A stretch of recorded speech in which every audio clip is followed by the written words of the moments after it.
La pluie du soir s'abattait sur l'avenue des Champs-Élysées, tandis que Nicolas Dubois s'empressait de sortir de son immeuble de bureau pour rejoindre sa voiture. À 45 ans, il possédait tout ce que l'argent pouvait acheter. Un penthouse surplombant le jardin du Luxembourg, une flotte de voitures de luxe et plus de richesses qu'il ne pourrait dépenser en 10 vies. Ses cheveux gris acier et son costume de créateur projetaient puissance et réussite, mais ses yeux étaient froids et distants, endurcis par des années de transactions commerciales impitoyables. Monsieur Dubois, la réunion du conseil d'administration a lieu dans 20 minutes, lança son assistante, se précipitant derrière lui avec un parapluie. Chanul est là, aboya Nicolas consultant son téléphone. Un autre accord d'acquisition était sur le point de se conclure, ajoutant des millions de plus à son empire. Il ne ralentissait jamais, ne regardait jamais en arrière. C'est ainsi qu'il avait fait de Dubois Entreprise une puissance mondiale. Le bruit de petits pieds éclaboussant les flaques d'eau ne fit presque pas surface jusqu'à ce qu'une petite voix perce la pluie. « Attendez, monsieur, attendez !» Nicolas se retourna, irrité par l'interruption. À travers la pluie brumeuse, il aperçut une petite silhouette, une fillette âgée de 8 ans au plus, debout pieds nus sur le trottoir mouillé. Elle portait un manteau trop grand qui pendait sur sa silhouette mince, et un bonnet usé couvrait ce qui semblait être une tête chauve. Ses joues étaient creuses, mais ses yeux... Il y avait quelque chose dans ses yeux qui le fit hésiter. Avant qu'il ne puisse réagir, elle trébucha en avant sur des jambes chancelantes. Sa main se tendit instinctivement pour la rattraper, mais au lieu de tomber, elle prit doucement sa main et y déposa un doux baiser. Nicolas retira sa main comme si elle avait été brûlée. « Que faites-vous » La fillette sourit faiblement, vacillant légèrement. « Je voulais juste savoir ce que ça ressentait. »« Ce que quoi ressentait » demanda-t-il, bien que quelque chose dans son visage ait rendu sa voix plus douce que prévu. « Maman m'a dit que quand les papas aiment leurs petites filles, ils leur font des bisous du soir, dit-elle rêveusement, sa voix à peine audible au-dessus de la pluie. Mais je n'en ai jamais reçu. Et les médecins ont dit qu'il ne me restait plus beaucoup de temps. Alors j'ai pensé, peut-être juste une fois, Nicolas sentit le sol se déplacer sous ses pieds. Quelque chose dans son visage, la forme de son nez, la courbe de sa bouche, le frappa avec une familiarité dévastatrice. « Qui est votre mère ?» demanda-t-il, bien qu'au fond, il connaissait déjà la réponse. Les yeux de la fillette rencontrèrent les siens. « Ma maman s'appelait Émilie Lefebvre.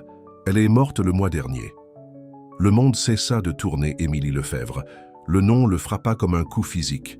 Des souvenirs qu'il avait enterrés il y a des années refluèrent. Son sourire doux, sa force tranquille, la façon dont elle l'avait supplié de rester lorsque son ambition l'avait éloigné. Elle lui avait écrit des lettres par la suite, des dizaines, toutes restées non ouvertes. Il avait été trop concentré sur la construction de son empire pour les lire. Maintenant, se tenait devant lui sous la pluie, la fille qu'il n'avait jamais connue. Sa fille, et elle était mourante. « Je m'appelle Sarah », dit doucement la fillette, vacillant sur ses pieds.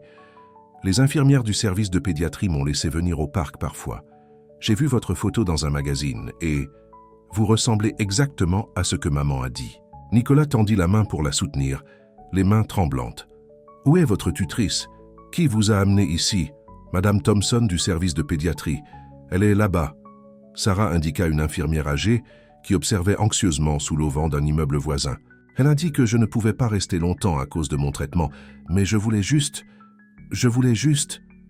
Sa voix s'éteignit tandis que ses jambes lâchaient. Nicolas la rattrapa avant qu'elle ne tombe, soulevant son petit corps dans ses bras. Elle ne pesait presque rien, et il pouvait sentir la fièvre brûler à travers ses vêtements minces. « Il faut te ramener à l'hôpital, » dit-il, la voix rauque d'émotion. La tête de Sarah reposait contre son épaule, les yeux se fermant. « C'était agréable, » murmura-t-elle. « Plus chaud que je ne le pensais. » Nicolas sentit des larmes brûler ses yeux pour la première fois en des décennies. Toute sa richesse, tout son pouvoir, et il avait échoué aux 2 personnes qui auraient dû compter le plus. Mais peut-être qu'il n'était pas trop tard, pas complètement. Il porta Sarah jusqu'à sa voiture, ordonnant à son chauffeur de les emmener à l'hôpital. Pendant le trajet, il la serra contre lui, lui donnant enfin le premier de ce qu'il se promit serait de nombreux bisous du soir. « Je suis tellement désolé, » murmura-t-il contre son front. « Je suis tellement désolé de ne pas avoir été là. Mais je suis là maintenant, et je ne vais nulle part. » Sarah sourit faiblement dans son demi-sommeil. « C'est ce que j'ai souhaité, » murmura-t-elle. Chaque bougie d'anniversaire, chaque étoile filante. En ce moment, Nicolas Dubois, l'homme qui avait tout, réalisa qu'il n'avait rien qui comptait vraiment. Mais en tenant sa fille mourante, il fit un vœu silencieux. Il bouleverserait le ciel et la terre pour la sauver, et il passerait le reste de sa vie à rattraper le temps perdu. La pluie continua de tomber dehors, tandis que sa voiture filait à travers les rues de la ville, mais à l'intérieur, quelque chose de gelé dans le cœur de Nicolas avait enfin commencé à dégeler. Le service de pédiatrie de l'hôpital Necker-Enfants Malades était un monde que Nicolas n'avait jamais su exister. Les couloirs étaient peints de joyeuses fresques d'animaux et d'arcs-en-ciel, mais ils ne pouvaient cacher les visages sérieux des médecins et des infirmières qui se précipitaient entre les chambres. Alors qu'il était assis au chevet de Sarah, la regardant dormir, le bip des moniteurs lui rappelait la fragilité de sa vie. « Monsieur Dubois ?» Une voix douce interrompit ses pensées. Le docteur Anne-Lise Bernard se tenait dans l'embrasure de la porte, tenant le dossier médical de Sarah. « Nous devons discuter de l'état de votre fille. » Nicolas suivit le médecin jusqu'à son bureau, le cœur battant. La pièce était petite et encombrée d'ouvrages médicaux et de dessins d'enfants, rien de semblable aux salles de réunion élégantes auxquelles il était habitué. « Sarah souffre de leucémie lymphoblastique aiguë, » expliqua le docteur Bernard, la voix douce mais directe. « Elle la combat depuis 2 ans. Émilie, sa mère, l'a amenée ici lorsqu'ils l'ont découverte, mais les traitements sont coûteux. Ils ont tout fait avec les ressources dont ils disposaient. » Nicolas serra les accoudoirs de sa chaise. « L'argent n'est plus un problème maintenant. Tout ce dont elle a besoin, je le paierai. Monsieur Dubois, ce n'est pas aussi simple. Le cancer s'est propagé. Les traitements standards n'ont pas fonctionné. Et elle est trop faible pour des options plus agressives. » Le docteur Bernard se pencha en avant. « Il y a une possibilité, un traitement expérimental en Suisse, mais c'est risqué et il n'y a aucune garantie que ça marchera. Réservez-le immédiatement. » Nicolas sortit son téléphone, prêt à passer des appels. « Il y a quelque chose d'autre que vous devriez savoir, » dit le docteur Bernard tranquillement. « Sarah, c'est une enfant très spéciale. Malgré tout ce qu'elle a traversé, elle ne se plaint jamais. Les autres enfants l'aiment. Elle leur lit des histoires lorsqu'ils ont peur, partage ses jouets, leur raconte des histoires. Les infirmières l'appellent leur petit ange. » Nicolas sentit sa gorge se serrer. Tout comme Émilie, toujours penser aux autres en premier. De retour dans la chambre de Sarah, il trouva Madame Thompson, l'infirmière qui avait amené Sarah le voir, en train de régler son perfusion. « Elle vous a demandé tous les jours depuis qu'elle a vu votre photo, » dit doucement Madame Thompson. Émilie lui lisait des magazines économiques, lui montrant des articles sur vous. Elle n'a jamais rien dit de négatif, juste que le papa de Sarah était là-bas, en train de construire des choses importantes. Nicolas regarda sa fille endormie, se souvenant de la dernière lettre d'Émilie, celle qu'il avait renvoyée non ouverte il y a 8 ans. À quel point les choses auraient-elles été différentes s'il l'avait simplement lue? Sarah remua, les yeux s'ouvrant. « Papa, tu es toujours là ?» Le mot « papa » le frappa comme un coup de poing dans l'estomac. Il ne le méritait pas, mais il passerait chaque instant restant à essayer de le faire.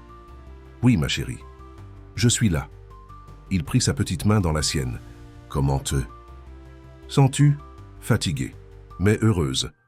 Elle sourit faiblement. « Vas-tu me raconter une histoire? Maman me racontait des histoires sur ton enfance. » Nicolas rapprocha sa chaise. « Quelle sorte d'histoire te racontait-elle? Comment? Tu travaillais dans une station-service pour payer tes études. Et comment tu lui apportais des fleurs sauvages parce que tu ne pouvais pas te permettre de vraies fleurs? » Les yeux de Sarah brillèrent malgré sa fatigue. Elle a dit que tu étais la personne la plus intelligente et la plus déterminée qu'elle ait jamais rencontrée. Chaque mot était comme un couteau dans son cœur. Émilie l'avait décrit comme un héros à leur fille, alors qu'il avait été tout sauf ça. « Sarah, ma chérie, j'ai quelque chose à te dire. » Nicolas prit une profonde inspiration. « On va faire un voyage. Il y a des médecins en Suisse qui pourraient t'aider à aller mieux. Ça te plairait ?» Le visage de Sarah s'illumina. « Comme de vraies vacances, je n'ai jamais pris l'avion auparavant. Oui, comme de vraies vacances. Et quand tu te sentiras plus forte, on ira où tu voudras. On peut aller à Disneyland Paris? Maman a toujours dit qu'on y irait un jour. On ira dans tous les parcs Disney du monde, » promit Nicolas, pensant chaque mot. À ce moment-là, Son téléphone vibra. C'était Marc Dubois, son directeur financier. « Monsieur, l'affaire de Shanghai, il se retire. Nous avons besoin de vous ici pour la réunion du conseil d'administration d'urgence. » Pour la première fois de sa vie, Nicolas Dubois ne se souciait pas d'une affaire. « Occupez-vous-en », dit-il et éteignit son téléphone. Sarah s'était rendormie, mais sa main tenait toujours la sienne fermement. Sur la table de chevet, il remarqua un album photo usé. L'ouvrant avec précaution, il trouva des photos d'Émilie et de Sarah au fil des ans. Anniversaire, Noëls, premier jour d'école. Tous les moments où il aurait dû être là. Une photo le fit hésiter. Émilie dans un lit d'hôpital, tenant Sarah nouveau-née. Elle avait l'air fatiguée mais radieuse, et si jeune. Ils avaient tous les deux été jeunes lorsqu'ils se sont rencontrés à l'université. Il avait été un boursier avec de grands rêves, et elle avait cru en lui complètement.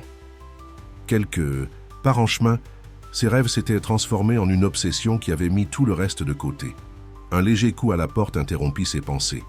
Un jeune garçon en fauteuil roulant jeta un coup d'œil, serrant un lapin en peluche. Sarah. « Est-elle réveillée ?» chuchota-t-il. « Elle a promis de finir de me lire le roman de Renard. »« Aujourd'hui. »« Elle dort en ce moment, » répondit doucement Nicolas. « Mais peut-être que je pourrais te le lire ?» Le visage du garçon s'illumina. « Vraiment ? Sarah a dit que tu es son papa. Elle a dit que tu étais très occupé à faire des choses importantes, mais qu'un jour tu viendrais la voir. » Nicolas sentit à nouveau des larmes menacées. « Eh bien, je ne suis plus trop occupé. Tu aimerais entendre l'histoire ?» Alors qu'il lisait au jeune garçon, d'autres enfants apparurent progressivement dans l'embrasure de la porte, poussant des perfusions ou tenant les mains de leurs parents. Bientôt, il eut un public de 5 jeunes patients, tous écoutant attentivement pendant qu'il lisait l'histoire de Renard. En regardant leurs visages innocents, puis de nouveau sa fille endormie, Nicolas réalisa que toutes les réunions du conseil d'administration et toutes les affaires du monde ne pouvaient pas se comparer à ce moment. Il avait passé des années à poursuivre le succès, mais la vraie richesse avait attendu ici tout le temps, dans une chambre d'hôpital pour enfants, tenant la main de sa fille. La nouvelle de la disparition soudaine de Nicolas Dubois du monde. Des affaires se répandit comme une traînée de poudre. Les spéculations allaient bon train dans les journaux financiers. Était-il malade? Y avait-il eu un scandale? Personne ne savait que le célèbre milliardaire passait ses journées dans une chambre d'hôpital, lisant des livres pour enfants et apprenant à être père. Le conseil exige des réponses, dit Victoria Moreau, son assistante personnelle. Depuis 10 ans, lorsqu'elle lui rendit visite à l'hôpital. Elle s'arrêta net lorsqu'elle le vit assis en tailleur par terre, aidant Sarah à assembler un puzzle. « Alors donnez-leur des réponses, » répondit Nicolas sans lever les yeux. « Dites-leur que je prends un congé pour raison personnelle. » Les ongles parfaitement manucurés de Victoria tapèrent contre sa tablette. « Nicolas, soyez raisonnable. L'action de la société a chuté de 15% depuis votre disparition. L'affaire de Shanghai a échoué. Les gens sont nerveux. » Sarah leva les yeux de son puzzle, le visage inquiet. « Papa, as-tu des problèmes à cause de moi ?» Nicolas la serra dans ses bras. « Non, ma chérie, rien n'est plus important que toi. » Victoria observa la scène avec un mélange de choc et de quelque chose d'autre. Était-ce de la jalousie? Elle et Nicolas avaient dansé autour d'une relation potentielle pendant des années. Maintenant, cet enfant malade était apparu de nulle part et avait complètement changé l'homme qu'elle croyait connaître. « On part pour la Suisse la semaine prochaine, » dit Nicolas à Victoria. « J'ai besoin que tu gères les choses ici. » La Suisse? La voix de Victoria s'éleva légèrement. « Nicolas, tu ne peux pas simplement abandonner tout ce que tu as construit. » Sarah commença à tousser, un son rauque et sec qui secoua son petit corps. Nicolas la tint jusqu'à ce que la crise passe, puis l'aida à retourner au lit. Ce n'est que lorsque Sarah s'est rendormie qu'il est sorti dans le couloir avec Victoria. « J'ai déjà abandonné ce qui importait le plus, » dit-il. « Doucement, je ne referai pas cette erreur. » Après le départ de Victoria, Nicolas s'assit au chevet de Sarah, la regardant dormir. La porte s'ouvrit doucement et Madame Thompson entra avec un nouveau sac de perfusion. « Vous lui avez donné tant d'espoir !» Sannes dit doucement l'infirmière pendant qu'elle travaillait. « Mais il y a quelque chose que vous devriez savoir. Émilie a essayé de vous contacter lorsqu'elle est tombée malade. Elle a appelé votre bureau des dizaines de fois. Nicolas se sentit comme s'il avait reçu un coup de poing dans l'estomac. « Quoi? Votre assistante a toujours dit que vous étiez trop occupé. » Après un certain temps, Émilie a arrêté d'essayer. Le visage bienveillant de Madame Thompson était maintenant sévère. Elle a travaillé 3 emplois pour payer les traitements de Sarah.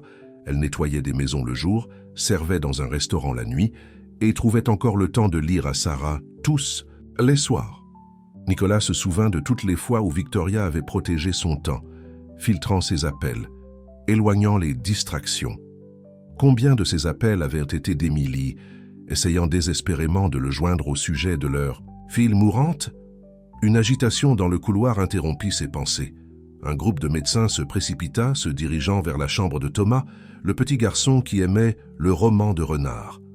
Par la porte ouverte, Nicolas put voir l'équipe médicale travailler frénétiquement, entendre le bip urgent des machines. Sarah se réveilla, les yeux remplis de larmes. « Thomas va-t-il bien ?» Nicolas lui prit la main. « Les médecins l'aident, ma chérie.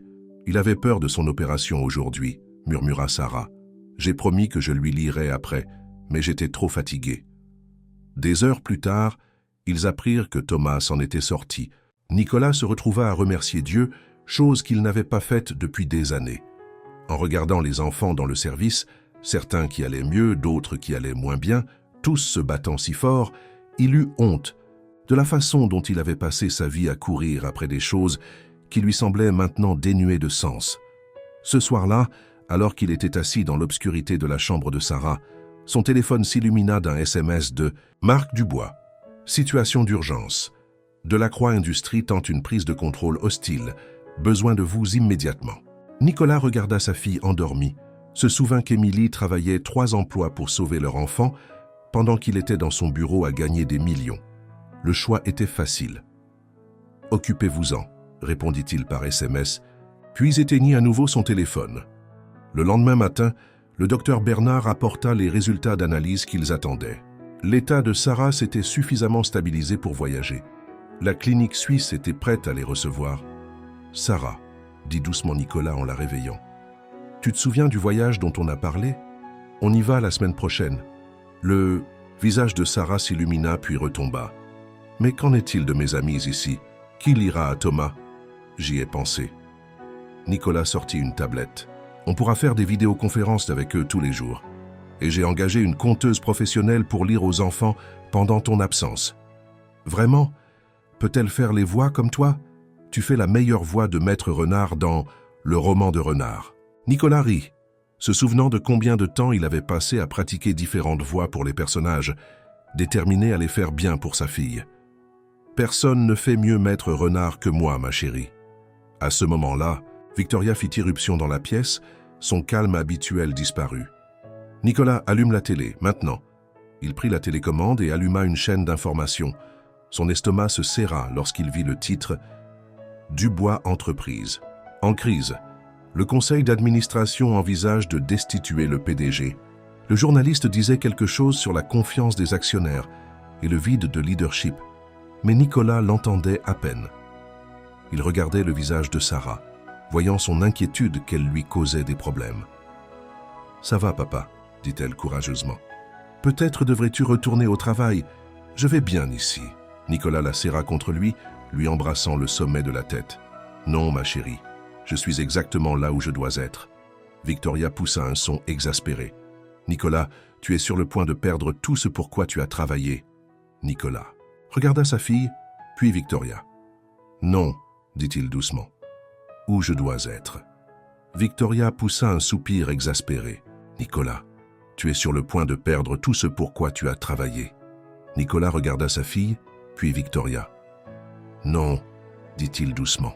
« Pour la première fois de ma vie, je suis sur le point d'obtenir tout ce qui compte. Vraiment. » Plus tard dans la soirée, tandis que Sarah dormait, Nicolas ressortit l'album photo. Il trouva une photo d'Émilie diplômée des études d'infirmière, son visage rayonnant de fierté.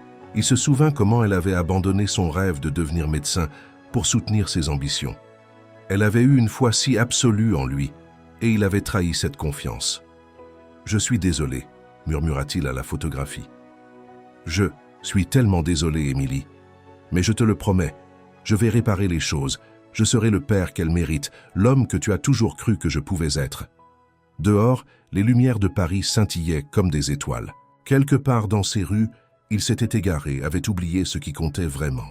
Mais ici, dans cette chambre d'hôpital silencieuse, en regardant sa fille dormir, Nicolas Dubois avait finalement retrouvé son chemin. Le jet privé atterrit à Zurich par une matinée d'automne fraîche. Sarah pressa son visage contre ses vitres, les yeux grands ouverts d'émerveillement à la vue des Alpes suisses pour la première fois. Nicolas l'observa, mémorisant chaque expression de joie sur son visage. « On dirait un conte de fées », murmura Sarah, tandis que leur voiture s'engageait dans les routes de montagne en direction de la clinique. « Comme le livre que tu m'as lu sur Lauterbach ou un autre livre pour enfants populaires. » L'Institut Gustave Roussy se dressait au bout d'une longue allée privée, son bâtiment moderne niché contre le flanc de la montagne.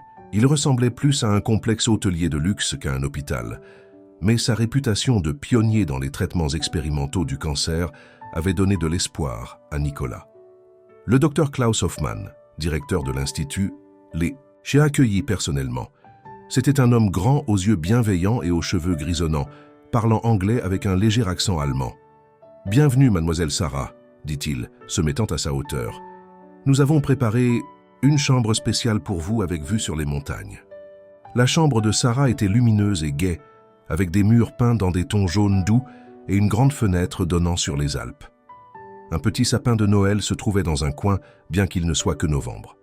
« J'ai entendu dire que vous pourriez regretter de manquer Noël à la maison, » expliqua le docteur Hoffmann. « Donc nous avons pensé vous apporter Noël en avance. » Le visage de Sarah s'illumina, mais Nicolas put voir à quel point le voyage l'avait fatiguée. Elle s'endormit presque, dès qu'ils l'eurent installée, au lit. Pendant qu'elle dormait, le docteur Hoffmann expliqua le plan de traitement. « La thérapie que nous proposons est très nouvelle, » dit-il prudemment. « Nous avons constaté des résultats prometteurs, mais vous devez comprendre, il n'y a aucune garantie. »« Quelles sont ces chances ?» demanda Nicolas, la voix rauque. « Avec les traitements traditionnels, moins de 10%. Avec notre protocole expérimental, peut-être 30%, mais chaque cas est différent. 30%. Nicolas n'avait jamais joué à un jeu de hasard avec de si mauvaises cotes, mais il ne s'agissait pas d'un accord commercial. C'était la vie de sa fille. Quand commençons-nous? D'abord, nous devons renforcer ses forces. Le traitement est très agressif. Il sera dur pour son corps. Ce soir-là, alors que Nicolas était assis près du lit de Sarah, son téléphone vibra. Un message de Marc. Il avait évité de regarder les nouvelles de la maison, mais le titre le glaça. Victoria Moreau, nommée PDG par intérim de Dubois. Entreprise. Un extrait vidéo montrait Victoria lors d'une conférence de presse, vêtue du tailleur rouge qu'elle réservait à ses plus grandes victoires. Tandis que Nicolas Dubois s'occupe de ses affaires personnelles, le conseil d'administration m'a demandé d'intervenir et d'assurer une direction stable. Car, disait-elle, je tiens à assurer nos actionnaires que Dubois Entreprises reste forte. Nicolas sentit une colère froide monter en lui. Victoria s'était préparée à cela depuis toujours. Chaque fois qu'elle l'avait incité à retourner au travail, chaque regard inquiet au sujet de son abandon de l'entreprise, tout avait été calculé. Son téléphone sonna, Marc appelait. Nicolas sortit dans le couloir pour répondre. « Elle a orchestré une prise de contrôle complète, » dit Marc sans préambule.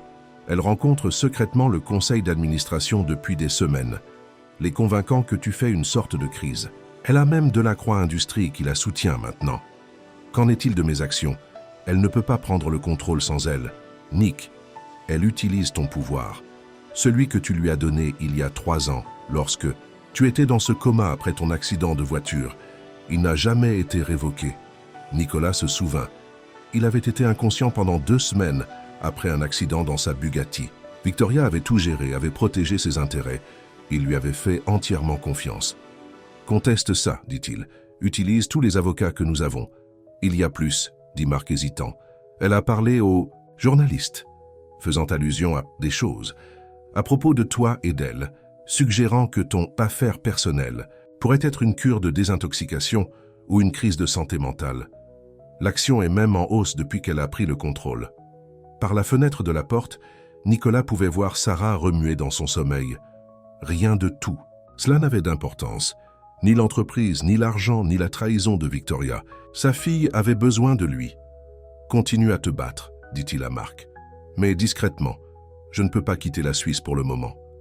Quand il retourna dans la chambre, Sarah était réveillée. Papa, tu vas bien? Tu as l'air inquiet. Nicolas força un sourire. Juste des trucs d'adulte ennuyeux, ma chérie. Comment te sens-tu? Un peu effrayée, admit-elle. Mais maman disait toujours qu'être courageux ne veut pas dire qu'on n'a pas peur. Ça veut juste dire qu'on fait ce qu'on a à faire quand même. Nicolas sentit des larmes piquer ses yeux. La sagesse d'Émilie venant de la bouche de leur fille. Ta maman était très intelligente. Elle a gardé toutes tes lettres, tu sais, dit Sarah doucement. Dans une boîte sous son lit. Elle les lisait quand elle était triste. Nicolas sentit son cœur s'arrêter. Mes lettres, celles que tu as écrites à l'université. Elle disait que c'est à ce moment-là que tu l'aimais le plus, avant que tu ne deviennes riche et important. Avant qu'il ne puisse répondre, une infirmière entra pour commencer les médicaments du soir de Sarah. Nicolas s'excusa, ayant besoin d'un moment seul. Dans le couloir, il rencontra un autre parent, une femme de son âge environ, aux yeux fatigués et au sourire bienveillant. « Votre première nuit ici ?» demanda-t-elle. Nicolas hocha la tête. « Je suis Geneviève. Mon fils Michel est ici depuis 3 mois. » Elle fit un geste vers une chambre au bout du couloir. « Les premières semaines sont les plus difficiles, mais le docteur Hoffman, il fait parfois des miracles. » « Parfois ?» Le sourire de Geneviève hésita légèrement. « Nous avons perdu 2 enfants le mois dernier, mais 3 sont rentrés chez eux sans cancer. Nous nous accrochons à ces victoires. » Nicolas regarda à nouveau à travers la fenêtre Sarah, qui montrait à l'infirmière son animal en peluche préféré, un ours en peluche usé qui avait appartenu à Émilie enfant. « Quand mon mari nous a quittés, dit Geneviève doucement, je pensais que c'était la pire chose qui puisse arriver.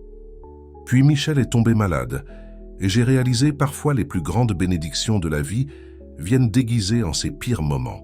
La maladie de Michel m'a appris ce qui compte vraiment. » Nicolas pensa à Victoria, à son entreprise qui s'effondrait. Il y a 1 an, cela l'aurait détruit. Maintenant, cela semblait insignifiant. « J'ai passé 20 ans à construire. Un empire, dit-il. Mais j'ai oublié de construire une vie. » Geneviève lui tapa sur le bras. « Il n'est jamais trop tard pour commencer. » De retour dans la chambre de Sarah, l'infirmière avait terminé les médicaments. Sarah luttait contre le sommeil, essayant de garder les yeux ouverts. « Parle-moi de maman, dit-elle somnolente. Comment était-elle quand tu l'as rencontrée ?» Nicolas rapprocha sa chaise du lit. C'était la personne la plus gentille que j'ai jamais rencontrée. Nous avions cours de biologie ensemble à l'université. Je travaillais à 2 emplois pour payer mes études, toujours fatigué, à peine capable de rester éveillé en cours. Un jour, elle a remarqué que je n'avais pas le manuel. Je ne pouvais pas me le permettre. Le lendemain, elle m'a apporté son exemplaire. Elle a dit qu'elle l'avait déjà lu 2 fois de toute façon. Sarah sourit. Elle partageait toujours des choses. Oui, c'est vrai. Elle donnait des cours particuliers à d'autres élèves gratuitement, faisait du bénévolat à la SPA. Elle aurait pu aller dans n'importe quelle faculté de médecine qu'elle voulait, mais elle était restée dans la région parce que sa mère était malade et avait besoin d'elle. Comme elle est restée avec moi quand je suis tombé malade, murmura Sarah, les yeux se fermant. Nicolas regarda sa fille dormir, pensant au sacrifice d'Émilie, les rêves qu'elle avait abandonnés, d'abord pour lui, puis pour leur fille. Il avait été trop aveuglé par l'ambition pour le voir à l'époque, mais il le voyait maintenant avec une clarté douloureuse. Dehors, la neige avait commencé à tomber, saupoudrant les Alpes de blanc.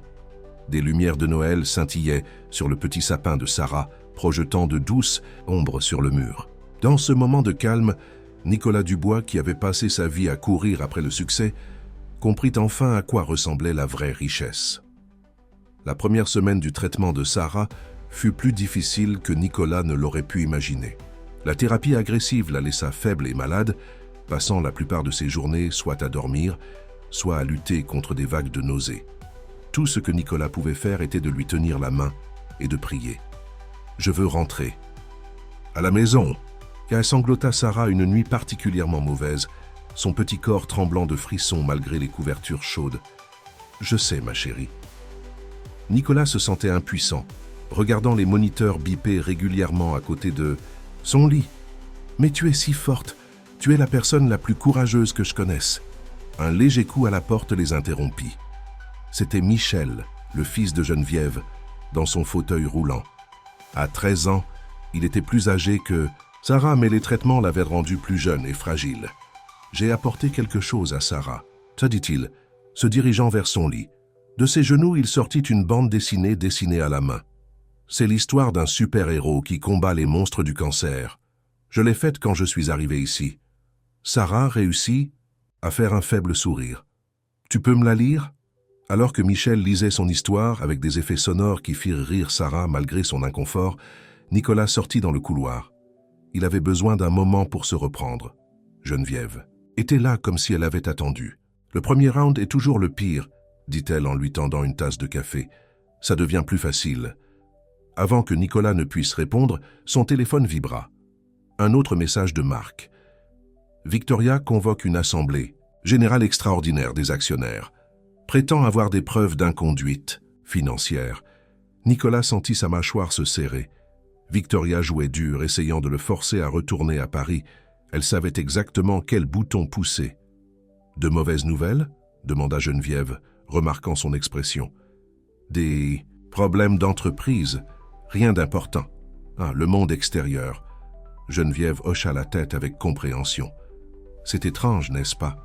Comme les choses qui semblaient si cruciales semblent maintenant insignifiantes. À ce moment-là, le docteur Hoffman apparut, le visage grave. « Monsieur Dubois, pourrions-nous parler en privé ?» Dans le bureau du médecin, Nicolas apprit que la réponse initiale de Sarah au traitement n'était pas celle qu'ils avaient espérée. Son corps combattait la thérapie plus fort que prévu. « Nous devons envisager de passer au plan B, » dit le docteur Hoffman doucement. « Mais il est encore plus expérimental. Les coûts... L'argent n'est pas un problème, » interrompit. Nicolas Ponck, le visage du docteur Hoffman resta grave.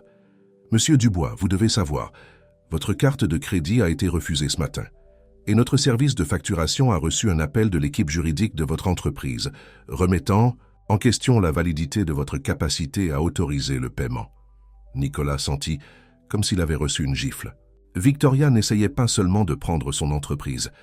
Elle essayait de couper son accès au fonds, le forçant à retourner se battre pour le contrôle. « Je vais m'en occuper, » dit-il fermement. « Concentrez-vous simplement. » Sur le salut de ma fille. De retour dans la chambre de Sarah, il la trouva endormie, la bande dessinée de Michel serrée contre sa poitrine. Son téléphone vibra à nouveau, cette fois un texto de Delacroix Industries, son concurrent de longue date. « Besoin de parler. Victoria a proposé une fusion. Je veux d'abord entendre votre version. » Nicolas sortit sur le petit. Balcon maintenant à la chambre de Sarah, l'air froid de la montagne lui mordant le visage, alors qu'il composait le numéro de Delacroix Industries. « Robert, quoi que Victoria vous ait dit ?»« Nicolas, interrompit l'homme plus âgé, je vous connais depuis 20 ans. Vous êtes un salaud en affaires, mais vous avez toujours été franc avec moi. Que se passe-t-il vraiment ?» Nicolas regarda à travers la porte vitrée sa fille endormie. Pour la première fois, il raconta toute l'histoire à quelqu'un, à propos d'Émilie, de Sarah, de sa honte et de ses regrets. Il y eut un long silence lorsqu'il eut fini. « Ma femme est morte d'un cancer, il y a 12 ans, dit enfin Delacroix Industries. J'étais trop occupé à construire mon entreprise pour passer ces derniers mois avec elle. C'est le plus grand regret de ma vie. » Une autre pause. « Occupez-vous de votre fille, Nicolas. Je m'occuperai de Victoria. » Ce soir-là, alors que Nicolas gardait sa vigile habituelle près du lit de Sarah, elle se réveilla en pleurant d'un cauchemar. « J'ai rêvé de maman, » dit-elle alors qu'il la tenait. Elle était dans un jardin me disant d'être forte. « Mais je suis tellement fatiguée, papa. Je ne sais pas si je peux encore me battre. » Nicolas sentit son cœur se briser. « Alors je me battrai. »« Pour toi, nous nous battrons ensemble. » Sarah leva les yeux vers lui avec les yeux d'Émilie. « Tu me raconteras une autre histoire sur maman, sur quand vous étiez jeune. » Nicolas s'installa dans sa chaise, lui tenant toujours la main. « T'ai-je déjà raconté l'histoire de la fois où elle a sauvé toute une boîte de chatons? Elle était censée me rencontrer pour un dîner très important. J'allais la présenter à des investisseurs. Mais en chemin, elle a trouvé ses chatons abandonnés dans une ruelle. Alors qu'il racontait l'histoire, il se souvint clairement de cette nuit-là. Il avait été si en colère quand Émilie n'était pas venue, n'avait pas répondu à son téléphone. Quand elle était enfin apparue, 3 heures en retard, couverte de terre et portant une boîte de chatons miaulants, il lui avait dit des choses terribles sur ses priorités, son manque de compréhension de ses ambitions. Maintenant, en regardant Sarah sourire à l'histoire de la gentillesse de sa mère, Nicolas réalisa que les priorités d'Émilie avaient été justes tout du long. Une agitation dans le couloir attira leur attention. Michel était transporté devant leur porte sur un brancard, Geneviève courant à côté, le visage en larmes. « Que se passe-t-il » demanda Sarah, effrayée. « Je suis sûr que... » « Les médecins prennent bien soin de lui, » l'assura Nicolas, mais son cœur était lourd. Il avait vu cette expression sur le visage de Geneviève, la même peur désespérée qu'il ressentait chaque fois que les moniteurs de Sarah bipaient irrégulièrement. Des heures plus tard, Geneviève apparut dans leur porte. Elle avait l'air épuisée mais soulagée. « Il est stable, » dit-elle, avant qu'il ne puisse poser de questions. C'était juste, mais il se bat. Sarah insista pour faire une carte de vœux à Michel. Bien que ses mains tremblèrent de faiblesse, elle dessina soigneusement l'image de deux super-héros, l'un en fauteuil roulant, l'autre dans un lit d'hôpital, combattant ensemble les monstres du cancer. « Nous devons être courageux. Ensemble, » expliqua-t-elle tandis que Nicolas l'aidait à colorier l'image. « C'est ce que maman dirait. » En regardant sa fille, si faible mais si déterminée à aider les autres, tout comme Émilie, Nicolas ressentit une vague féroce d'amour et de fierté. Victoria pouvait prendre son entreprise, son argent, tout ce qu'il avait passé, sa vie à construire. Rien de tout cela n'avait d'importance. Le vrai trésor était là, lui apprenant le courage, l'amour et ce qui comptait vraiment dans la vie. Et il bouleverserait le ciel et la terre pour s'assurer qu'elle ait la chance de continuer à enseigner ses leçons pendant de nombreuses années à venir. Noël approchait, et malgré les circonstances, l'Institut Gustave-Roussy prit une atmosphère festive. Les membres du personnel ont accroché des guirlandes dans les couloirs et le son des chants de Noël flottait dans les couloirs. La chambre de Sarah était devenue un lieu de rassemblement pour les autres jeunes patients, attirés par son sourire inébranlable et les histoires que son père racontait. Mais derrière sa façade joyeuse, Nicolas menait des combats sur plusieurs fronts. Les tentatives de Victoria pour geler ses avoirs avaient partiellement réussi et il avait été forcé de vendre ses biens personnels pour garantir que le traitement de Sarah puisse se poursuivre. Son penthouse, sa collection de voitures, ses maisons de vacances, tout était parti. « Monsieur Dubois ?» Une infirmière interrompit ses pensées un matin. « Il y a une femme qui veut vous voir. Elle dit qu'elle vient de l'aide sociale à l'enfance. » Nicolas sentit son sang se glacer. Sur le seuil se tenait une femme au regard sévère, vêtue d'un tailleur gris, tenant un dossier épais. « Je suis Isabelle Dupont de l'ASE de Paris, » dit-elle sèchement. « Nous avons reçu des signalements préoccupants concernant la situation de Sarah. » Nicolas lança un coup d'œil à Sarah, toujours endormie paisiblement. « Parlons dehors. » Dans le couloir, Madame Dupont ne perdit pas de temps. « Nous avons des rapports selon lesquels vous avez retiré une enfant gravement malade de soins médicaux appropriés à Paris, que vous n'avez aucun droit de garde légale et que votre situation financière actuelle vous empêche de lui fournir des soins appropriés. » « Qui a déposé ces rapports ?» demanda Nicolas, bien qu'il le sache déjà. « C'est confidentiel. Mais étant donné les circonstances, nous devons évaluer si Sarah doit être placée sous la protection de l'État à Paris. » Nicolas sentit le monde tourner. « C'est ma fille. J'essaie de lui sauver la vie. » « Une fille que vous n'avez jamais reconnue jusqu'à il y a 2 mois, » fit remarquer Madame Dupont.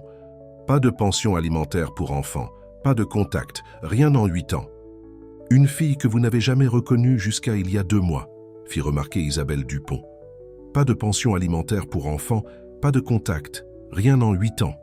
Et soudain, vous apparaissez et l'emmenez dans un autre pays. » Avant que Nicolas Dubois ne puisse répondre, le docteur Hoffman apparut. « Y a-t-il un problème ? C'est une affaire privée, » commença Isabelle Dupont, mais le docteur Hoffman la coupa. « Rien n'est privé dans ma clinique lorsqu'il s'agit du bien-être de mes patients. » Son visage habituellement bienveillant était devenu sévère. Sarah Dubois reçoit un traitement de pointe qui représente sa meilleure chance de survie. Son père a été à ses côtés à chaque instant, lui prodiguant d'excellents soins et un soutien émotionnel. Si vous suggérez de la retirer de cet établissement, je dois vous informer que cela serait probablement fatal. » Isabelle Dupont sembla surprise par sa franchise. « Nous avons des inquiétudes quant à la capacité. » Dubois a payé. « Le traitement est entièrement financé, » déclara fermement le docteur Hoffman. La fondation Delacroix a garanti tous les coups. Nicolas regarda le docteur avec surprise. Il ne le savait pas. À ce moment-là, ils entendirent à la voix de Sarah venant de l'intérieur de la chambre. « Papa, où es-tu » ?»« Allez la voir, » dit doucement le docteur Hoffman. « Je vais m'occuper de ça. » À l'intérieur, Sarah était assise dans son lit, ayant meilleure mine que depuis des jours. La dernière série de traitements semblait fonctionner. « Regarde ce que Thomas m'a aidé à faire. » Elle montrait une guirlande de flocons de neige en papier. « On peut les accrocher près de la fenêtre ?» Alors que Nicolas l'aidait, à décorer, son téléphone vibra. C'était un SMS de Robert Delacroix. Victoria a de nouveau essayé de me contacter. Je lui ai dit où aller se faire voir avec son offre de fusion. Tiens bon, Nicolas, la cavalerie arrive. Cet après-midi-là, pendant que Sarah passait des examens, Nicolas trouva enfin le temps de remercier le docteur Hoffman. Robert Delacroix m'a appelé la semaine dernière, expliqua le docteur. Il a dit qu'il vous devait quelque chose, pour quelque chose que vous avez fait il y a 20 ans. Quelque chose à propos du fait de ne pas avoir profité de lui lorsque sa femme était mourante. Nicolas se souvint. Il aurait pu acheter l'entreprise Delacroix pour une bouchée de pain à l'époque, alors que l'homme plus âgé était préoccupé par la maladie de sa femme. Mais quelque chose l'avait arrêté, peut-être un éclair de conscience, qu'il avait ensuite enterré. « Je comprends que vous ayez tout vendu, » continua le docteur Hoffman. « Vos maisons, vos voitures, je vendrai mon âme si cela pouvait la sauver. Ce ne sera pas nécessaire. » Le docteur Hoffman sourit. « Les derniers examens sont prometteurs. Le nouveau traitement fonctionne mieux que nous l'espérions. » Pour la première fois depuis des semaines, Nicolas sentit l'espoir renaître en lui. Mais la vie lui avait appris que l'espoir était dangereux. Ce soir-là, Thomas se dirigea, en fauteuil roulant, vers la chambre de Sarah pour leur séance de lecture nocturne. Les deux enfants s'étaient rapprochés, trouvant de la force dans la compagnie de l'autre. « Peux-tu nous raconter l'histoire de votre week-end de camping avec la maman de Sarah ?» demanda Thomas. C'était devenu son histoire préférée. Nicolas sourit, se souvenant de ce week-end désastreux. « Eh bien, j'essayais d'impressionner Émilie avec mes compétences en plein air, que je n'avais pas en réalité. » Alors qu'il racontait l'histoire de la façon dont ils avaient fini par dormir dans la voiture parce qu'ils n'avaient pas su monter la tente, de la façon dont Émilie avait ri au lieu de se mettre en colère, de la façon dont elle, lui, avait appris à voir l'aventure dans leur malheur, il observa le visage de Sarah. Elle absorbait chaque détail sur sa mère, les stockant comme des trésors précieux. Plus tard, après que Thomas soit retourné dans sa chambre et que Sarah somnolait, elle demanda doucement « Papa, penses-tu que maman serait fière de moi ?» Nicolas sentit les larmes monter à ses yeux. « Oh, chérie, elle serait tellement fière. Tu lui ressembles tellement, forte, courageuse, toujours pensant aux autres. Parfois... » Sarah hésita. « Parfois, je la sens ici, comme si elle veillait sur nous. Je pense qu'elle le fait, » dit doucement Nicolas. « Et je pense qu'elle me pardonne toutes mes erreurs. » Sarah prit sa main. Elle a toujours dit que l'amour était plus fort que les erreurs. À ce moment-là, Geneviève Perrin apparut dans l'embrasure de la porte, le visage rayonnant d'excitation. Les derniers examens de Thomas, elle pleurait, mais c'était des larmes de joie. Le cancer a disparu. Il est en rémission. Sarah s'assit dans son lit, applaudissant faiblement mais joyeusement. « On peut faire une fête, s'il te plaît, papa ?» En regardant le visage radieux de sa fille, Nicolas ne put refuser. Bientôt, la chambre fut remplie d'enfants en fauteuil roulant et en blouse d'hôpital, célébrant la victoire de Thomas sur les monstres du cancer de son livre de bande dessinée. En regardant Sarah rire avec ses amis, Nicolas sentit une profonde paix s'installer en lui. Victoria pouvait prendre son entreprise, sa réputation, tout ce qu'il avait passé sa vie à construire. Mais elle ne pouvait pas prendre ce moment, ne pouvait pas prendre la joie dans les yeux de sa fille ou l'amour qui remplissait cette pièce. Pour la première fois, il comprit vraiment ce qu'Émilie avait essayé de lui apprendre toutes ces années. Le succès ne se mesurait pas en dollars ou en contrats. Il se mesurait à des moments comme ceux-ci, dans l'amour donné et reçu, dans le courage manifesté face à l'adversité, dans la force de continuer lorsque tout espoir semblait perdu. Alors que la fête improvisée se terminait, Sarah s'endormit en tenant la main de Thomas, un sourire toujours sur le visage. Nicolas leur ajusta les couvertures, puis sortit sur le balcon. Les Alpes suisses brillaient au clair de lune, et quelque part dans ce vaste ciel nocturne, il sentit la présence d'Émilie. « Je comprends enfin », murmura-t-il aux étoiles. Je sais enfin ce qui compte vraiment. S'il te plaît, laisse-la vivre pour que je puisse passer le reste de ma vie à lui montrer combien je l'aime. » La nouvelle année arriva tranquillement à l'Institut Curie, marquée seulement par le son lointain des cloches d'église dans la vallée en contrebas. Sarah était en traitement depuis 6 semaines, et même si les journées étaient difficiles, son esprit restait intact. « Raconte-moi encore le nouvel an avec maman », demanda-t-elle à Nicolas alors qu'ils observaient les feux d'artifice exploser au-dessus des montagnes depuis sa fenêtre.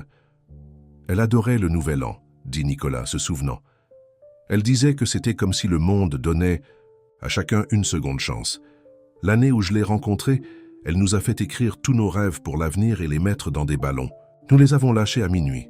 Qu'as-tu souhaité? Nicolas sentit sa gorge se serrer. Réussir, être riche et puissant. Il regarda le visage de sa fille qui ressemblait tellement à celui d'Émilie. J'aurais dû souhaiter l'amour à la place. Un coup à la porte les interrompit. C'était Geneviève Perrin qui avait l'air inquiète. « Nicolas, il faut que tu vois ça. » Elle lui tendit sa tablette ouverte sur un site web d'actualité financière. Le titre lui fit arrêter le cœur. Victoria Moreau, PDG de Dubois Entreprises, annonce une fusion avec un conglomérat chinois. L'article détaillait comment Victoria avait orchestré un accord pour vendre l'entreprise à un groupe d'investissement chinois, mettant ainsi fin à toute chance pour Nicolas de reprendre le contrôle. Le conseil d'administration avait approuvé la vente ce matin-là. « Je suis tellement désolé », dit doucement Geneviève Perrin. Nicolas rendit la tablette, se sentant étrangement calme. L'entreprise qu'il avait passé sa vie à construire avait disparu, mais d'une certaine manière, cela ne lui faisait pas autant de mal qu'il ne l'avait prévu. « Papa ?» La voix de Sarah était inquiète. « Ça va ? Je vais parfaitement bien, chérie, » dit-il, le pensant sincèrement. « J'ai tout ce dont j'ai besoin ici. » Le lendemain matin apporta des visiteurs inattendus. Marc Dubois arriva avec une équipe d'avocats, le visage grave mais déterminé. « Nous pouvons encore nous battre, Nicolas, » dit Marc Dubois, étalant des documents sur la petite table de la chambre de Sarah. « La vente n'est pas définitive. Pendant 30 jours. Si nous pouvons prouver que Victoria a agi de mauvaise foi... »« Pas ici, » interrompit Nicolas, voyant Sarah les regarder avec des yeux inquiets. « Parlons dans le couloir. » Mais avant qu'il ne puisse partir, le docteur Hoffman apparut avec une nouvelle qui rendait tout le reste insignifiant. « Les derniers examens sont remarquables, » dit-il, les yeux brillants d'excitation. « Les cellules cancéreuses répondent au traitement mieux que nous n'osions l'espérer. Si cela continue, tu veux dire... » Nicolas ne put terminer la phrase, ayant peur de formuler son espoir. « Nous devons bien sûr poursuivre le traitement, mais oui, je dis qu'il y a un réel espoir maintenant. » Sarah, qui avait écouté attentivement, prit la parole. « Est-ce que ça veut dire que je pourrais aller mieux? Vraiment mieux ?» Le docteur Hoffman sourit chaleureusement. « Tu nous montres déjà ce à quoi ressemble mieux, brave fille. » Les avocats et leurs documents semblèrent soudainement insignifiants. Nicolas les renvoya avec Marc, leur disant de faire ce qu'il pensait le mieux concernant Victoria et l'entreprise. Cet après-midi-là, Thomas vint pour sa visite quotidienne. Bien qu'il soit en rémission, il venait toujours à la clinique pour des contrôles. Et Nicolas le soupçonnait pour voir Sarah. « J'ai dessiné une autre bande dessinée », annonça-t-il, se dirigeant vers le lit de Sarah en fauteuil roulant. « Celle-ci parle d'une princesse qui combat des dragons. Est-elle courageuse ?» demanda Sarah, déjà en train de prendre les pages. « La plus courageuse », dit doucement Thomas, observant son visage. Nicolas entra dans le couloir, leur laissant de l'intimité. Il y trouva Geneviève Perrin, comme toujours. « L'amour naissant », dit-elle avec un sourire doux, « même dans un endroit comme celui-ci. »« Ils sont trop jeunes », protesta automatiquement Nicolas.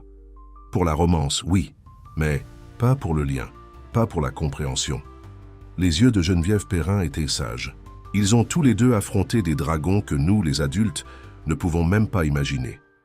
À ce moment-là, le téléphone de Nicolas vibra, un message de Robert Delacroix. « Allume BFM TV maintenant. » Trouvant une télévision, dans la salle d'attente de la clinique, Nicolas regarda avec étonnement l'histoire se dérouler. Victoria Moreau était emmenée menottée hors de Dubois Entreprises, accusée de fraude et de détournement de fonds. La fusion chinoise était annulée. « Elle est devenue négligente », dit Robert Delacroix lorsque Nicolas l'appela. Trop impatiente de conclure l'accord avant que quiconque puisse examiner de près les livres. Mes experts comptables ont trouvé des irrégularités remontant à des années. « Robert, je ne sais pas comment te remercier. » Concentre-toi simplement sur ta petite fille, interrompit brutalement l'homme plus âgé. Certaines choses sont plus importantes que les affaires. Lorsque Nicolas retourna dans la chambre de Sarah, il la trouva absorbée avec Thomas dans sa dernière création de bande dessinée. Le soleil de l'après-midi pénétrait par la fenêtre, attrapant les flocons de neige en papier qu'ils avaient accrochés et créant de minuscules arcs-en-ciel sur les murs. « Papa, regarde !» Sarah montra le dessin de Thomas.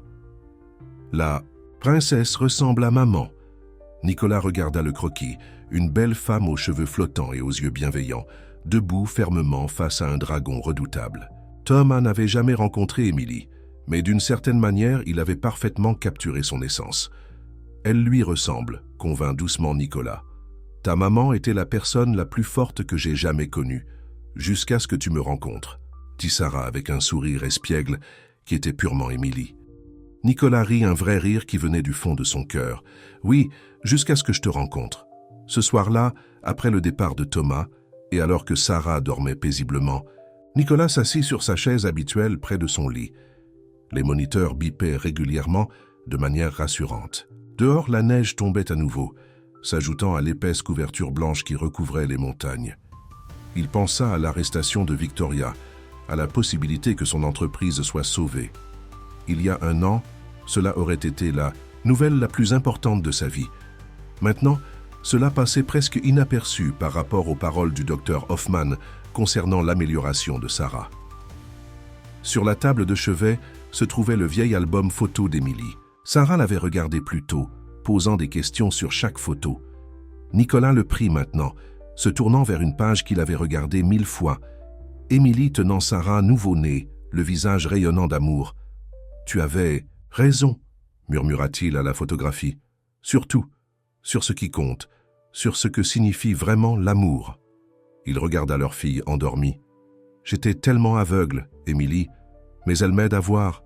Elle te ressemble, tellement forte, courageuse et pleine de lumière. » Sarah remua dans son sommeil, marmonnant quelque chose à propos de princesse et de dragon. Nicolas ajusta plus fermement les couvertures autour d'elle, puis se pencha pour embrasser son front. « Fais de beaux rêves, ma brave fille, » murmura-t-il. « Papa est là. » Dehors, la neige continua de tomber, et quelque part dans la vaste nuit, Nicolas sentit Émilie sourire sur eux deux. Dans ce moment de calme, dans cette chambre d'hôpital perchée haut dans les Alpes suisses, Nicolas Dubois, ancien titan de l'industrie, maintenant simplement un père, comprit enfin le véritable sens de la richesse.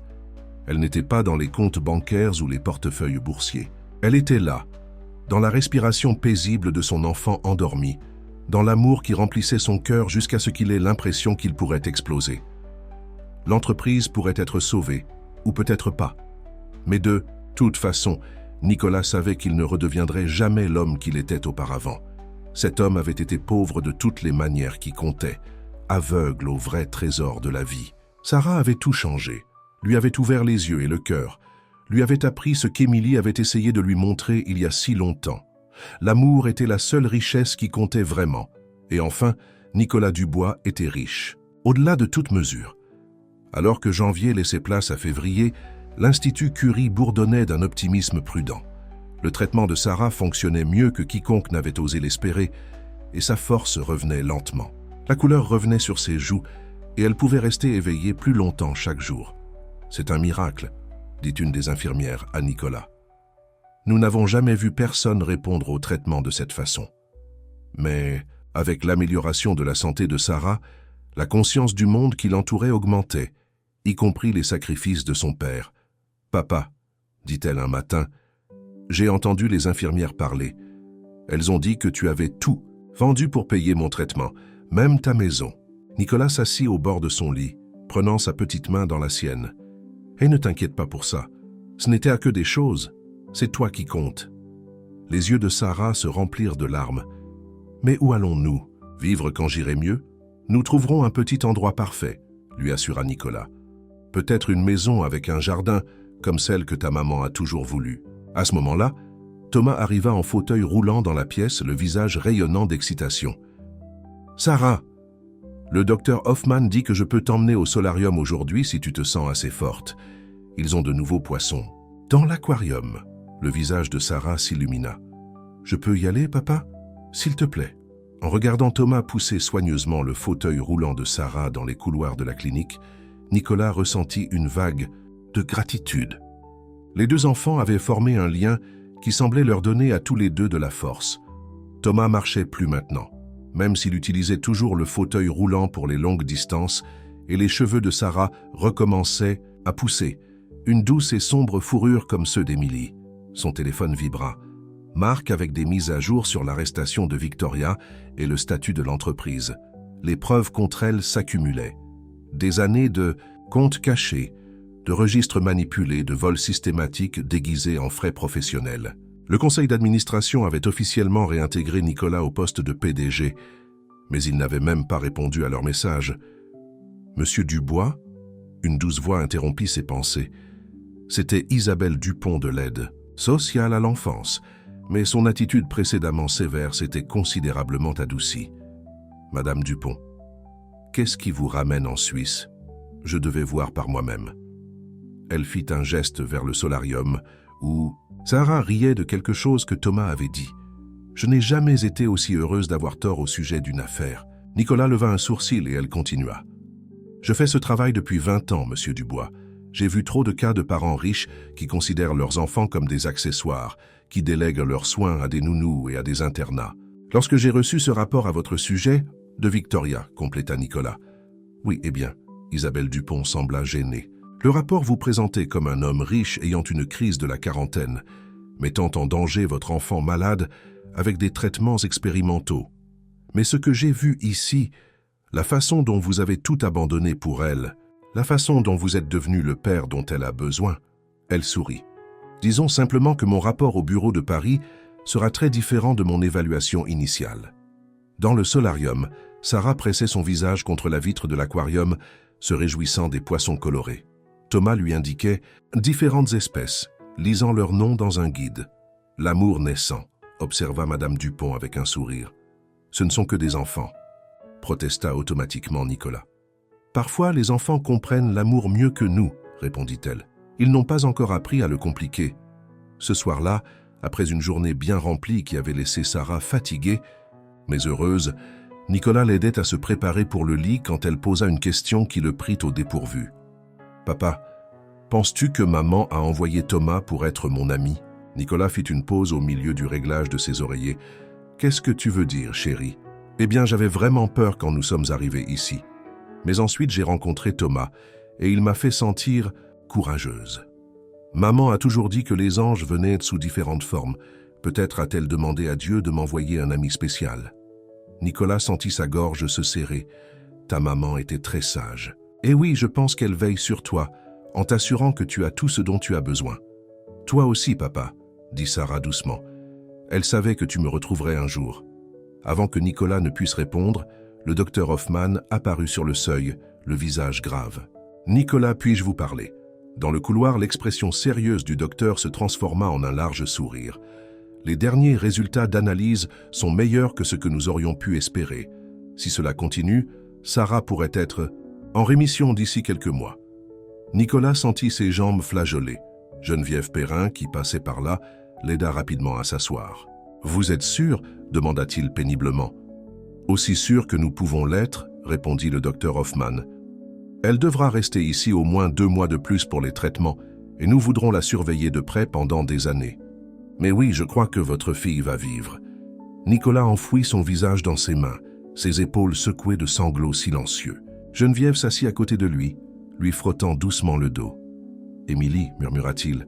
« Oh, Émilie, notre bébé va vivre. » Quand il se fut enfin repris et retourna dans la chambre de Sarah, il la trouva en train de planifier son avenir avec Michael. « Quand je serai guérie, disait Sarah, il faudra que tu viennes me rendre visite à Paris.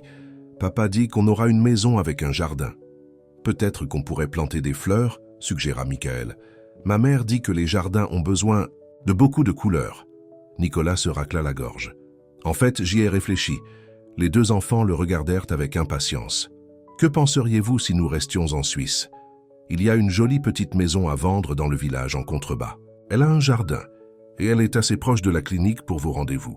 Et, il sourit à Michael, assez proche pour que les amis viennent souvent nous rendre visite. » Les yeux de Sarah s'écarquillèrent. Vraiment?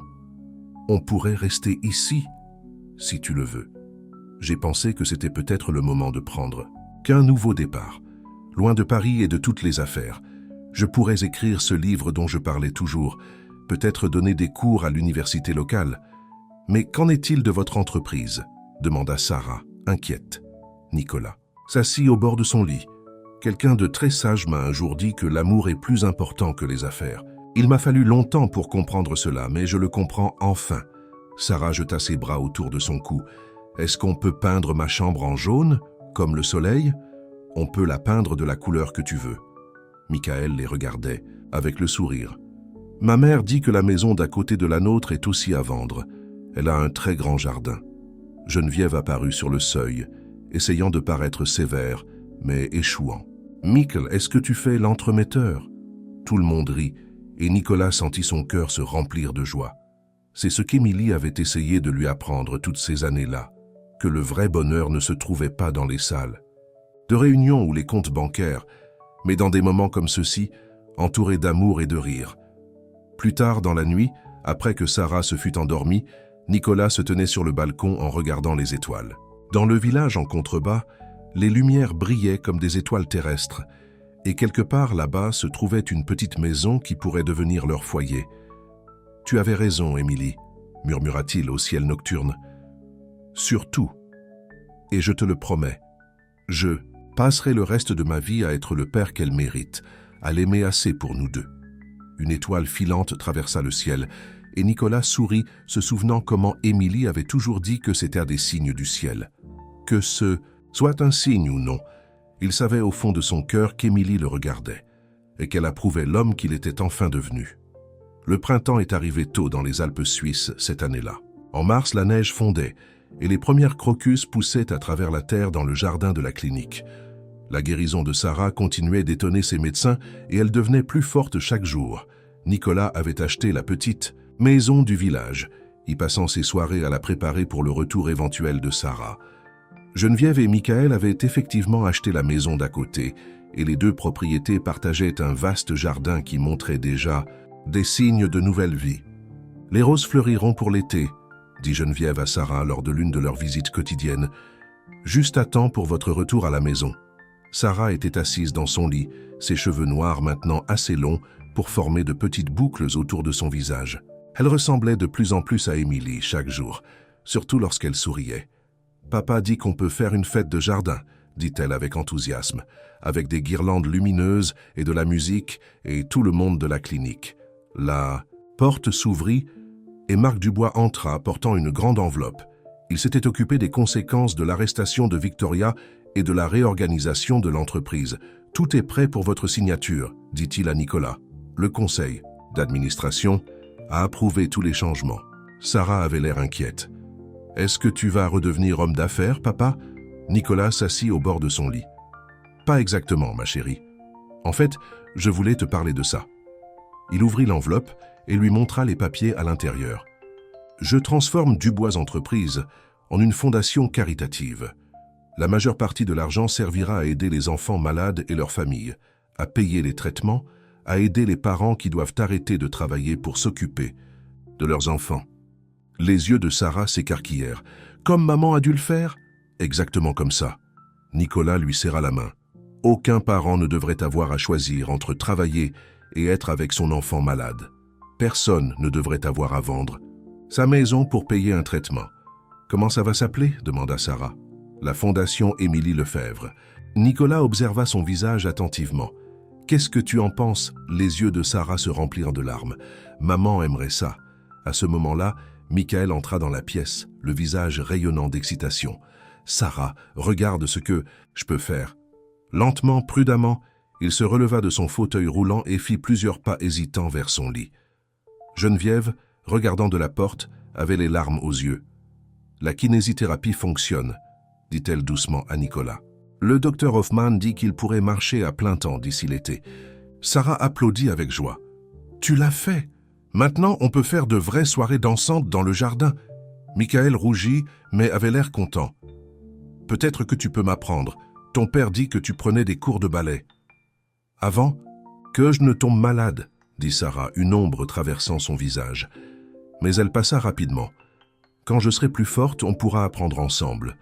Nicolas regarda les deux enfants parler, se souvenant combien Émilie aimait danser. Elle avait essayé de lui apprendre une fois dans leur petit appartement d'étudiant, riant de ses tentatives maladroites de valse. « Votre fille a l'esprit de sa mère », observa Marc Dubois calmement. « Et son cœur. Elle a aussi sa force, » répondit Nicolas. « J'espère juste que je suis digne des deux. » Cet après-midi-là, le docteur Hoffman apporta de bonnes nouvelles.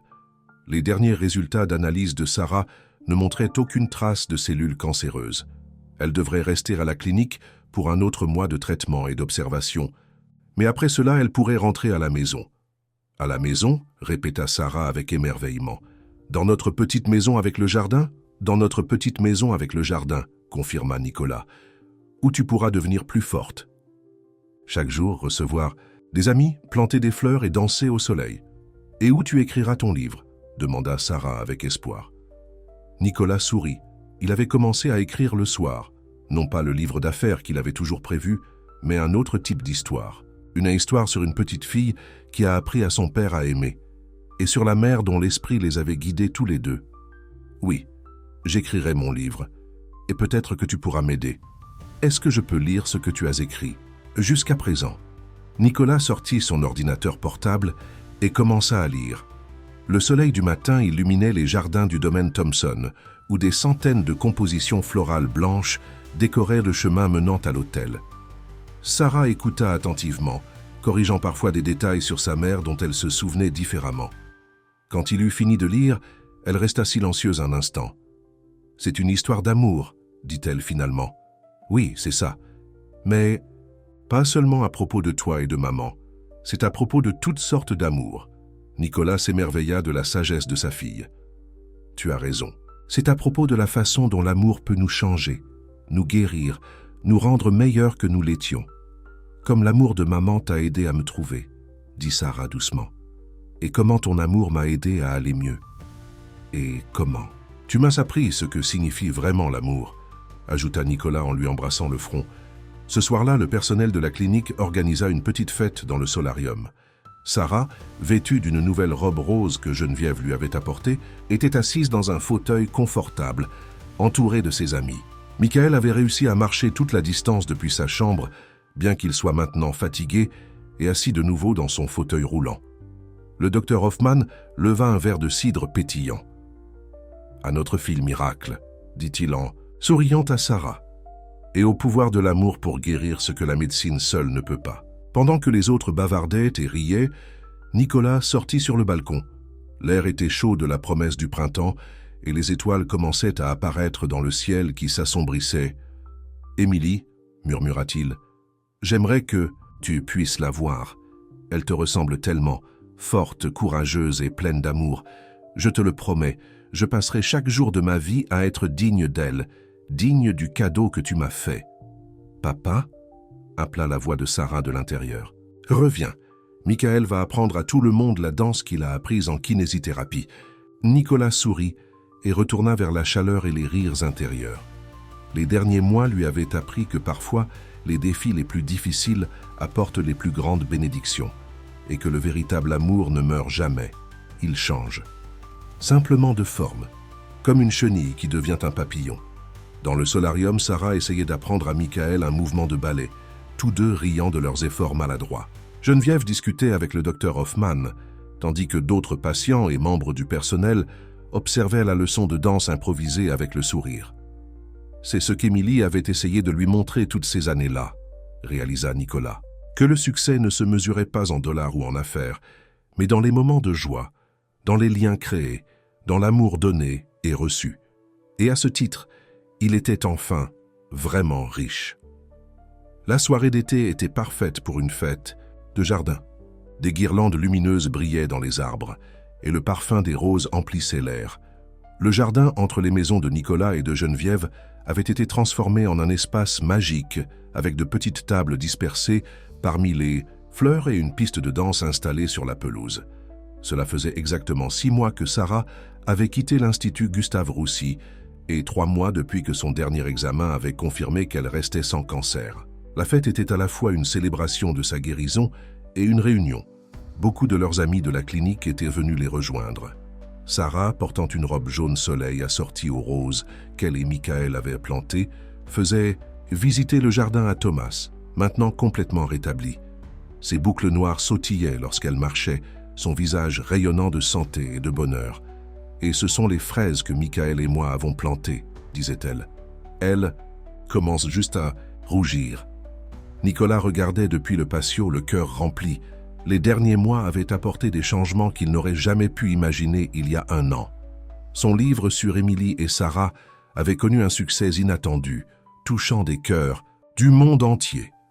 La Fondation Émilie Lefebvre aidait déjà des centaines de familles à faire face au cancer chez l'enfant, et le procès de Victoria s'était terminé par une longue peine de prison. Mais les plus grands changements étaient, les plus petits, apprendre à Sarah à faire du vélo, l'aider avec ses devoirs, la regarder, elle et Michael, entretenir leur jardin. Les moments simples et précieux d'être un père. « Une pensée vous occupe ?» dit Geneviève en le rejoignant avec 2 verres de limonade. « Je pensais juste à combien les choses peuvent changer en 1 an. » Il accepta le verre avec gratitude. « Auriez-vous jamais imaginé lorsque nous nous sommes rencontrés pour la première fois à la clinique que nous finirions par être voisins ?»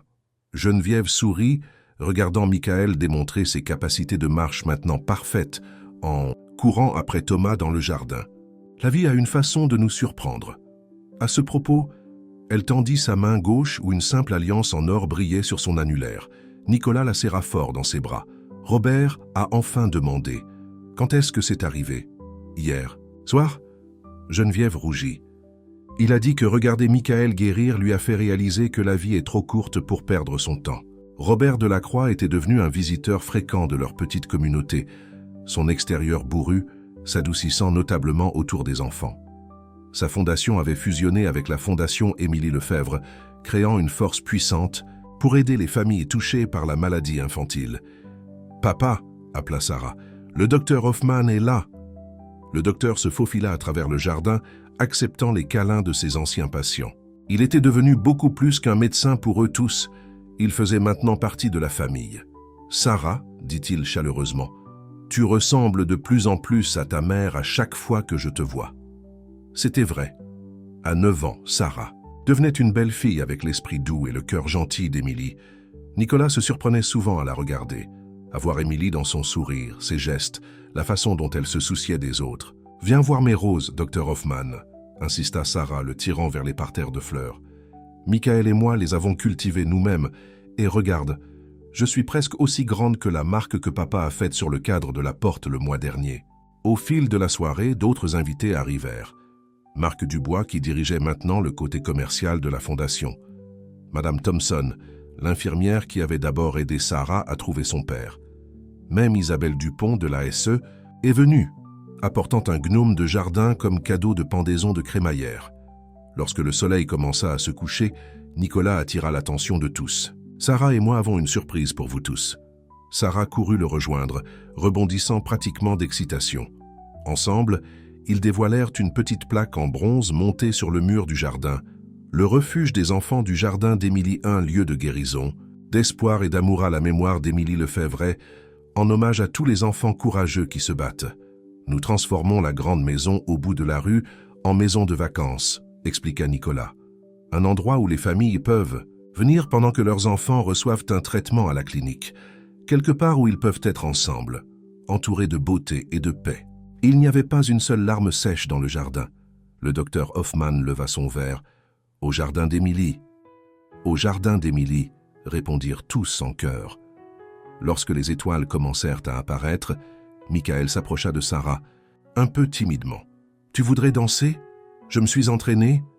Sarah prit sa main et ils se dirigèrent vers la piste de danse. Nicolas les regardait se balancer au son de la musique. 2 jeunes survivants qui avaient trouvé de la force l'un dans l'autre. « Ils sont si jeunes, » dit Geneviève doucement, « mais ils comprennent des choses sur la vie et l'amour que certains adultes n'apprennent jamais. » Nicolas hocha la tête, pensant au temps qu'il lui avait fallu pour apprendre ses leçons lui-même. Sur la piste de danse, Sarah apprenait à Michael les positions de base du ballet qu'elle avait récemment réapprises, tous deux riant de leurs erreurs. En regardant autour du jardin tous les visages, certains sains, d'autres portant encore les marques de la maladie, tous remplis de joie, Nicolas sentit fortement la présence d'Émilie. Elle aurait aimé ça, pensa-t-il, le jardin, les rires, la façon dont leur fille avait fleuri comme les roses qu'elle entretenait avec tant de soin. Sarah croisa son regard et lui fit signe de venir. « Danse avec nous, papa !» Alors que Nicolas rejoignait sa fille sur la piste. De danse, elle murmura « Maman aimerait cette fête. »« Oui, elle aimerait, ma chérie. Tu penses qu'elle nous regarde ?» Nicolas leva les yeux vers les étoiles qui brillaient au-dessus du jardin. « Je sais qu'elle l'est, et je sais qu'elle est très, très fière de toi. » Sarah appuya sa tête contre sa poitrine. « Et de toi aussi, papa. Elle a toujours cru que tu retrouverais ton chemin vers l'amour. » Nicolas serra sa fille dans ses bras, respirant le parfum des roses et de la soirée d'été. Autour d'eux, leurs amis et leurs familles riaient et parlaient, les enfants jouaient parmi les fleurs, et l'amour, sous ses nombreuses formes, emplissait le jardin comme une présence tangible. Il y a 1 an, il était Nicolas Dubois, PDG milliardaire, un homme qui pensait avoir tout, mais qui en réalité n'avait rien de ce qui importait vraiment. Maintenant, dans ce jardin rempli d'amour et de guérison, il était simplement le père de Sarah, et il était riche au-delà de toute mesure. Alors que la lune se levait au-dessus des Alpes suisses, projetant une lumière argentée sur le jardin d'Émilie, Nicolas remercia silencieusement son premier amour de lui avoir donné son plus grand cadeau, leur fille, qui lui avait appris à aimer à nouveau. Et quelque part, dans la douce brise d'été qui bruissait les roses, il sentit la réponse d'Émilie, un rappel que l'amour, le véritable amour, ne meurt jamais. Il se transforme simplement, comme les saisons, comme les fleurs du jardin, comme le cœur d'un père apprenant à fleurir à nouveau.